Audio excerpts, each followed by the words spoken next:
Bring in special report anchor Brett Baer. Brett, the news is incredibly difficult. We're thinking of those Marines who lost their lives there.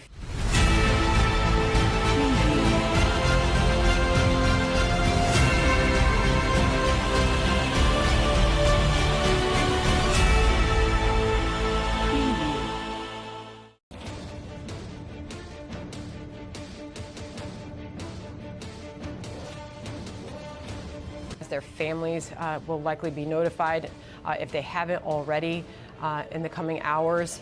Brett, and we have another update from the Pentagon now. Our own Lucas Tomlinson adding to the news that Jennifer Griffin just brought us that it is 10 U.S. service members that were killed in the suicide bombing outside the airport. Dozens wounded. That would be the update there. Brett, it's horrific news.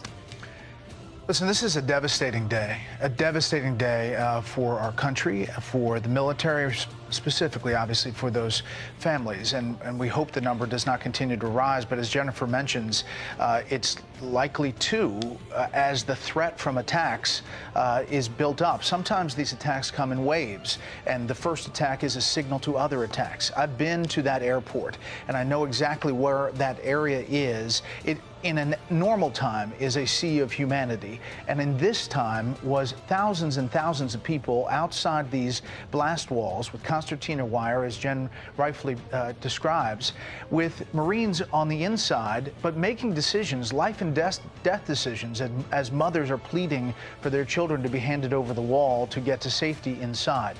Now, just think for 1 second here that the last U.S. service people to die happened back in February of 2020 in Afghanistan. Yeah. The last two. Now, in the past few hours, confirmation of 10 U.S. Marines and dozens other service members wounded. We're getting news from Afghanistan that the death toll is increasing on the Afghan side at least 60 and some 200 wounded on the Afghan side, according to the local health people that they're putting out statements over the internet. And the question is, who was this? Was it ISIS-K, this nebulous kind of group? There are some suggestions that people are looking at the Taliban as you had the former National Security Advisor, H.R. McMaster, say publicly that he wouldn't be surprised if this was a splinter group that's kind of a shell for the Taliban to make us look bad as we're in the process of this exit. But that's all speculation. Right now, it's about protecting U.S. troops and getting this evacuation to continue.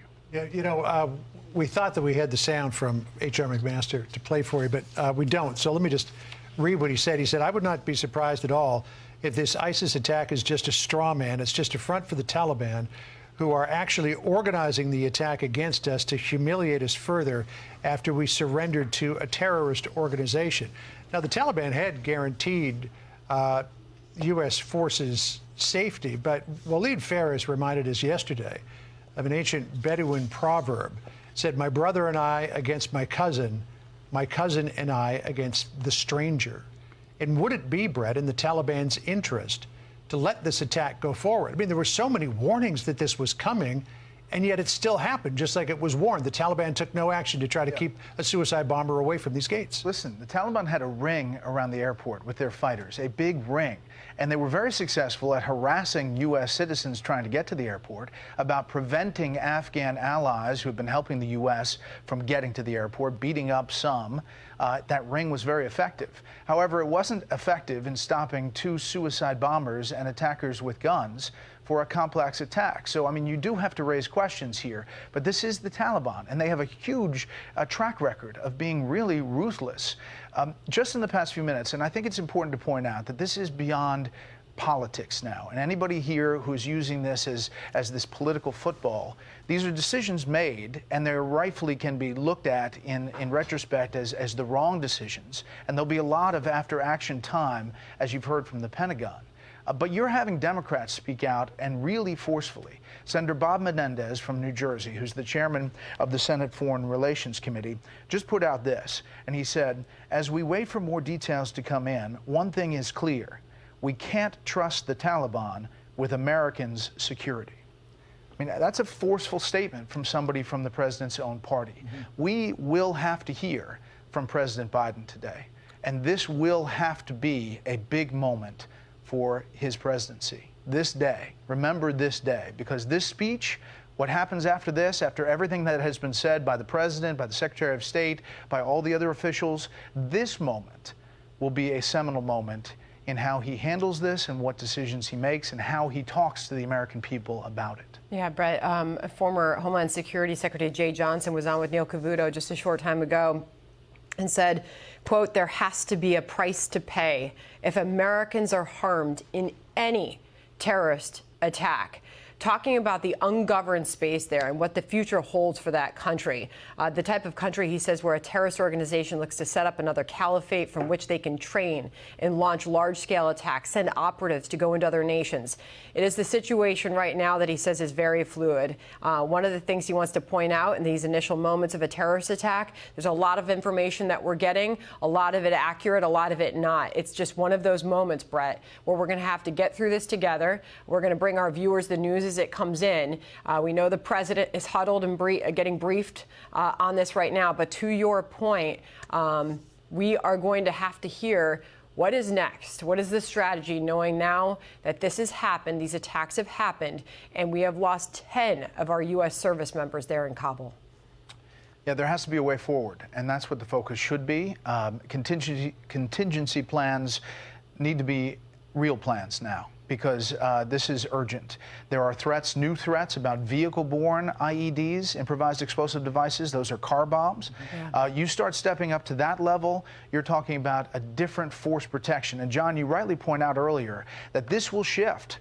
And the military will then, if you're looking at all of these people right outside that wall, they're no longer Afghans all trying to get out of the way of the Taliban. They are now potential threats, because someone could be wearing a bomb, somebody could trigger something else. It's a different ballgame now, and I think that's going to be evident here. So, Brett, so just going back to what you said there's got to be a way forward. I'm just wondering, though, after everything that the president has said about we're going to adhere to an August 31st deadline, we're going to rely on the Taliban to let anybody else who wants to leave after the 31st get out, which, I mean, I wouldn't put a whole lot of money on that. I mean, what does the president say today in response to this?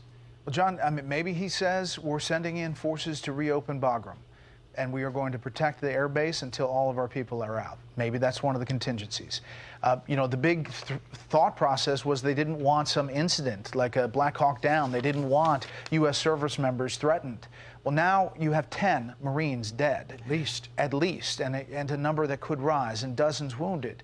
So this has happened. So there has to be action, some action that makes clear to the Taliban that we are not putting up with what just happened, and we are getting our people out. Now, what that looks like, and what it entails as far as forces, I think is a really big question logistically. Brett, I think your point is well taken, and Jennifer Griffin, Joey Jones, when I spoke to him earlier, made the same point as well. The irony of the president, the point of the withdrawal for him was to have no more bloodshed, to lose no more American lives in this long war.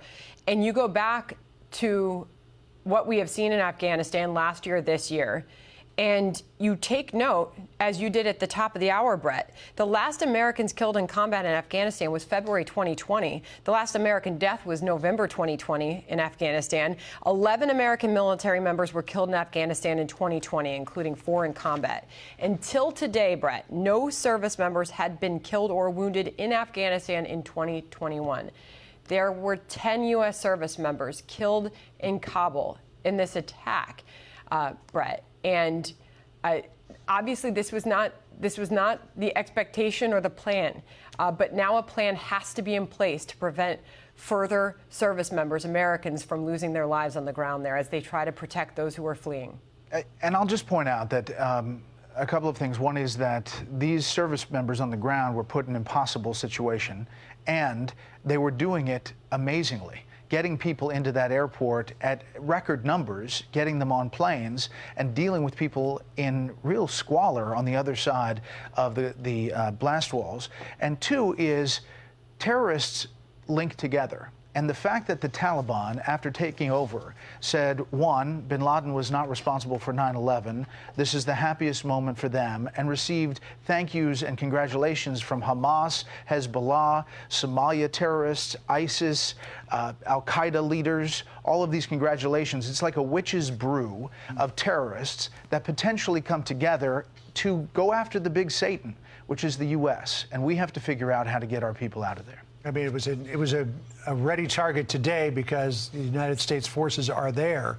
But you've got to wonder, Brett, in the future, if they'll be content to be inside the borders of Afghanistan or if they're going to want to reach out. Thanks for being with us. We'll see you a little bit later on today. Thanks, Brett.